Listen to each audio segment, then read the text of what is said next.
Bom dia, crianças! Hoje a nossa videoaula será de Geografia e nela nós começaremos a estudar o capítulo 5, que tem como título Diferentes formas de observar a paisagem. E nós iremos estudar hoje as páginas 148 até a página 153. Então, por favor, peguem o seu livro de Geografia para acompanhar a aula junto com a professora. Vamos lá? Colocando a data de hoje. Hoje é dia 13 de maio de 2020. Nós vamos começar fazendo a observação das duas páginas de abertura deste capítulo, que traz a imagem do Museu Nacional do Brasil, que no dia 2 de setembro de 2018 foi destruído por um incêndio. E essa tragédia, ela foi transmitida pelos jornais, pela televisão, pela internet, e todos puderam ver algumas imagens deste acontecimento, que foi muito triste para a história, porque ali existiam muitas peças valiosas, importantíssimas para a nossa história, para a história do nosso país. Observando essas duas imagens, nós vamos ver que é uma imagem aérea. Na página 149, está falando um pouquinho sobre essa imagem e eu vou ler e convido você a acompanhar a leitura com a professora. Imagens como a dessas páginas são feitas com drone, que é um equipamento eletrônico que possui hélices para voar e uma câmera para fotografar e filmar. Os drones são controlados por pessoas e podem ser úteis para transporte de mercadorias, segurança, para a agricultura, entre outras funções. Neste capítulo, vamos revisar o que aprendemos sobre paisagens e conhecer diferentes formas de observar e representar o espaço geográfico. No Trocando Ideias, ele quer saber que elementos você observa na paisagem do Museu Nacional e ao redor dele. O que nós conseguimos ver da maneira como a imagem foi postada para nós. É possível ver o museu, ao redor dele muita vegetação, também carros de bombeiros, casas, rua, pessoas ali ao redor, certo? Se você estivesse em frente ao museu, o que conseguiria perceber na paisagem? O que você não conseguiria ver? Se nós estivéssemos ali pertinho, naquele momento, nós iríamos conseguir ver muito melhor a fachada, a imagem dela ali da frente, com os detalhes. Nessa vista mais de longe, de cima, não é possível ver detalhes. Poderíamos também, talvez, sentir o cheiro ainda dos resquícios desse incêndio. Provavelmente sentiríamos cheiro de fumaça. No entanto, não conseguiríamos ver a parte de cima, o teto que foi totalmente destruído. Então, são maneiras diferentes que nós temos de ver o mesmo lugar, o mesmo objeto, uma mesma paisagem, dependendo do lugar onde estamos, o ponto de vista é diferente. Continuando, na página 150, nós vamos grifar algumas informações. Então, eu peço que você pegue seu marca-texto e acompanhe a leitura com a professora. Revisando as transformações das paisagens. Pode começar a grifar.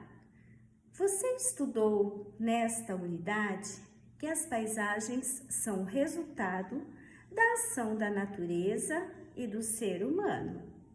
Você também aprendeu que as paisagens são compostas por dois tipos de elementos: os elementos naturais e os elementos culturais.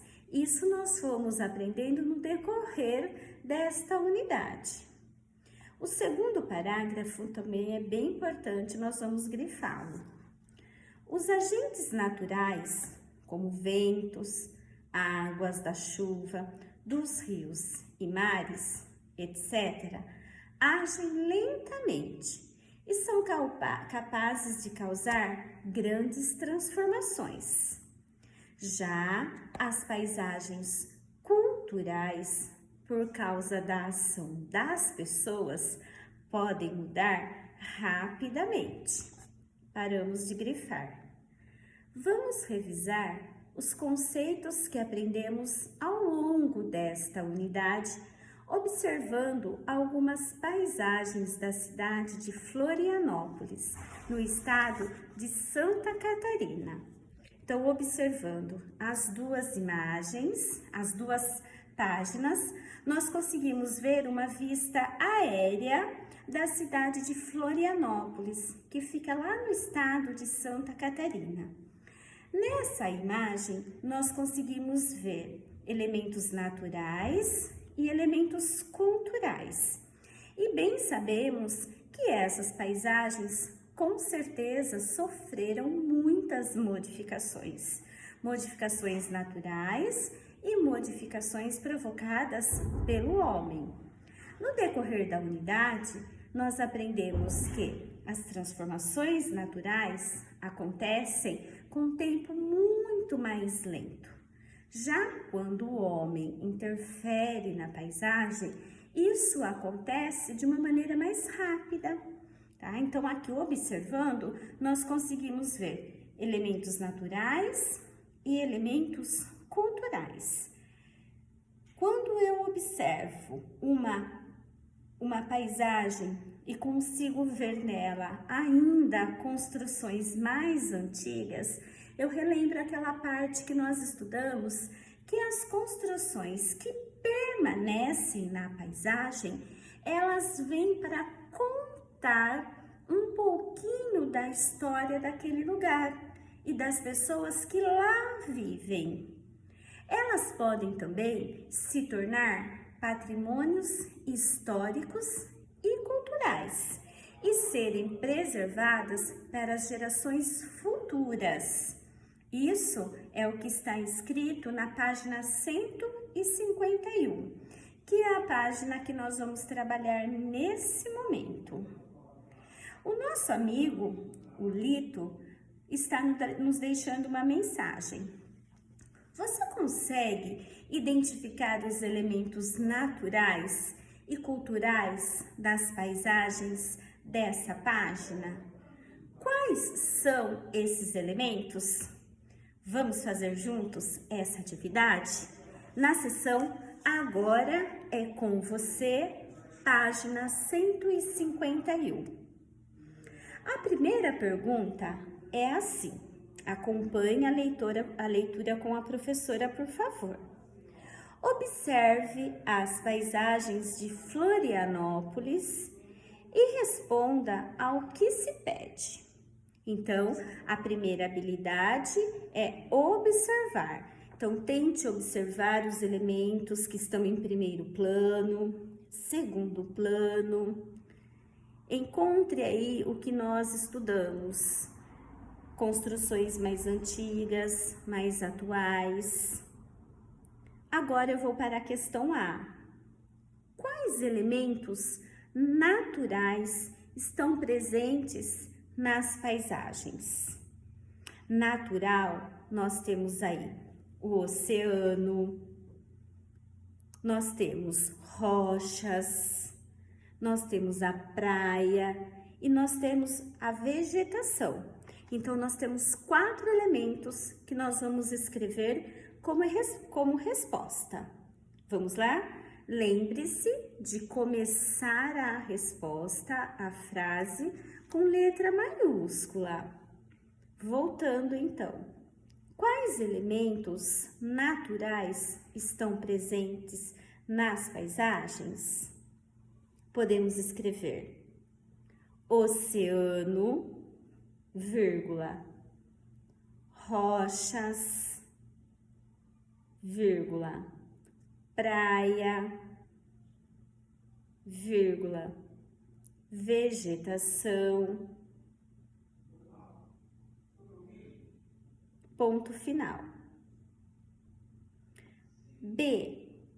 Quais elementos culturais aparecem nas paisagens? Lembrando que elementos culturais são aqueles que foram construídos pelo homem. Aqui nós vemos vários tipos de construções. Nós temos aqui mercado, temos um palácio, que na verdade é um museu, temos ruas, avenidas, carros, ponte, motos, postes de iluminação.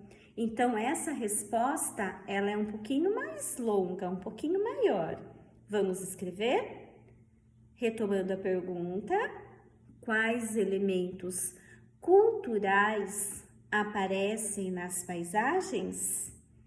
Podemos começar com construções, letra maiúscula, então.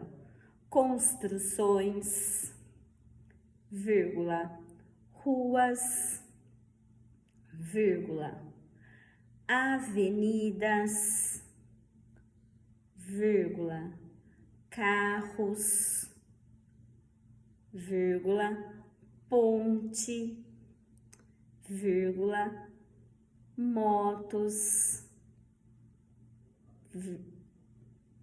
e postes de iluminação pública e postes de iluminação. Lembrando que a vírgula é aquele sinalzinho que eu uso para separar todos os elementos de uma frase. Então, por isso que aí tem bastante vírgula. E termino com o ponto final. A questão número 2, ele sugere que você faça uma pesquisa para conhecer outros pontos, outras paisagens importantes dessa cidade. Essa pesquisa, ela é opcional, porque você já fez uma pesquisa para saber os pontos importantes da nossa cidade, que é mais próximo da nossa realidade. Então, a questão 2 vai ficar para você como uma sugestão. Lá na correção, que a professora vai postar depois, eu deixei algumas sugestões aqui de pontos que eu pesquisei, descobri e deixei para vocês. Então, se você quiser fazer a sua pesquisa e descobrir você outras paisagens que fazem parte lá da cidade de Florianópolis, ótimo! Caso contrário, a professora já fez essa pesquisa e vai postar para vocês na tarefa, ok? Então, o capítulo 5 de Geografia vai tratar exatamente essa retomada desses conceitos. Elementos naturais, elementos culturais de uma paisagem. Só que agora entra um elemento novo, que é o ponto de vista, que é o que nós vamos tratar agora nas páginas 152 e 153, na seção Mapeando o Mundo. Lá está escrito assim: você já ouviu alguém dizer que tudo depende do ponto de vista? Isso significa que existem várias formas de perceber e entender o mundo à nossa volta. Quando observamos as paisagens, acontece algo semelhante, pois existem maneiras diferentes de perceber o que está ao nosso redor. Tudo depende de onde o observador está localizado quando observa algo. Nesse Mapeando o Mundo, o Lito vai ser o nosso observador. Ele está observando uma peça de Lego de 3 posições diferentes. Ajude o Lito a desenhar a peça de Lego. Aí o Lito diz assim: você já brincou com Lego? Esse brinquedo existe desde 1934 e é um dos mais populares do mundo. A professora conseguiu uma peça bem pequena de Lego, uma pequenininha, mas que tem o mesmo formato, o mesmo desenho da peça que o Lito está observando, certo? Se nós observarmos essa pecinha de vários pontos, nós vamos ter várias interpretações dela. Vou te desafiar. Pegue algum objeto seu que esteja próximo de você. Eu vou pegar esse carrinho. Eu escolhi esse carrinho. Se eu observar esse carrinho de cima, eu vou ter uma visão dele. Pegue o seu objeto e observe-o assim, ó, de cima, como a professora está observando. Para você seria mais ou menos assim. Depois, observe esse objeto de cima e na sua frente, de frente e do alto. Coloque esse objeto mais abaixo do seu olhar e à sua frente. Eu tenho agora uma outra visão dele. E agora, observe esse objeto bem de frente, assim como a professora está observando. Com certeza, você teve 3 visões diferentes do seu objeto. E é isso que a atividade sugere. Só que ela sugere que você desenhe a pecinha de Lego. A da professora é bem pequena, tá? É o mesmo formato que a do Lito. Ele sugere que você desenhe. Primeira opção, acompanha com a professora. A primeira posição é de cima para baixo. Desenhe como você imagina que o Lito vê a peça nesse espaço abaixo. Então, se o Lito estivesse vendo essa pecinha de Lego de cima, assim, o que ele viria? Na página 153. Agora, o Lito vê a peça de frente e do alto. Então, agora a peça está mais à frente, só que ele está vendo do alto. A pecinha está, ó, abaixo da visão dele, aqui. Então, você vai desenhar como o Lito vê de frente e do alto. Essa posição é chamada de visão oblíqua. Nesse espaço, ele pede para que você desenhe esta imagem. E a terceira posição é a posição frontal, que nós vamos desenhar como o Lito veria essa pecinha se ele estivesse vendo assim, ó, bem de frente, certo? Se você achar muito difícil desenhar essa pecinha de Lego, você pode desenhar um outro objeto que você escolheu, tá? Pode ser um apontador, pode ser uma borracha, pode ser um brinquedinho que você tem aí à sua volta. Nas 3 formas de ver. Primeiro, na visão vertical, que é quando eu vejo ele de cima para baixo. Depois, na visão oblíqua, quando eu vejo ele na minha frente e do alto.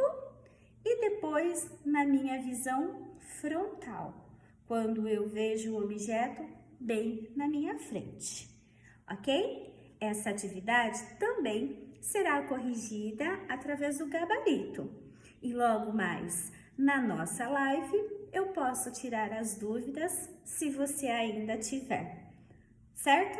Até daqui a pouquinho. Caprichem!